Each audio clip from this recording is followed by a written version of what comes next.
Go ahead and get a check of the weather now. Bring in First Alert meteorologist Lauren Bostwick here as we get ready for a pretty cold morning into tomorrow.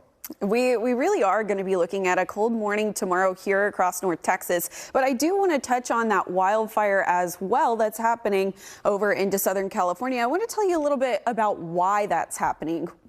What we're seeing right now is a red flag warning that's in effect across Southern California, and we're going to continue to see it in effect through our Wednesday morning. Why we're seeing this? We have a really big high pressure system that's dominating across the desert Southwest, and what that's bringing is some really intense downsloping winds. When we see downsloping winds, or known as Santa Ana winds, mixed with very dry conditions and low relative humidity levels, unfortunately that leads to high fire danger, and that's what we'll continue to see over the next 24 hours. Now, that big high pressure system that's dominating across the desert Southwest is going to inch over and impact us as we continue into our Tuesday and Wednesday time period. Well, today is Tuesday, so into the day tomorrow as well as Thursday. And that'll create some drier conditions, but also we'll see a southerly flow. Big weather change will be anticipated as we continue into the end of this week, though. This big low pressure system starts to migrate across the central plains, and that's going to be associated with a frontal system.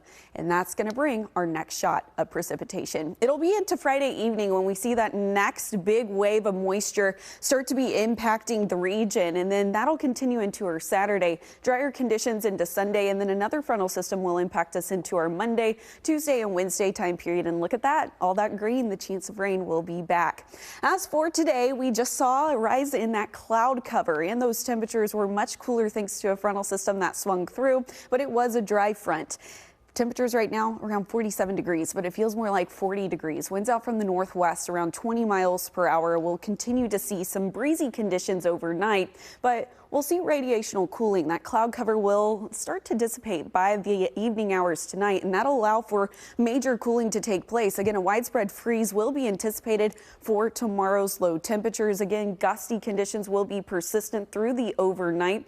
Wind gusts upwards of 20 to even 30 miles per hour will be likely, and that's the case into the morning because those gusty winds will be present tomorrow morning, and we will see, again, those freezing temperatures. It's going to actually make it feel even colder outside. 28 degrees is actually what it's going to be feeling like as we head into tomorrow morning. So heads up, you want to make sure you're bundling up and bringing indoors any of those sensitive plants as well as all those fur babies. Temperatures continue to climb as we work our way throughout the rest of this week and into the weekend. That's our next shot of precipitation, Ken.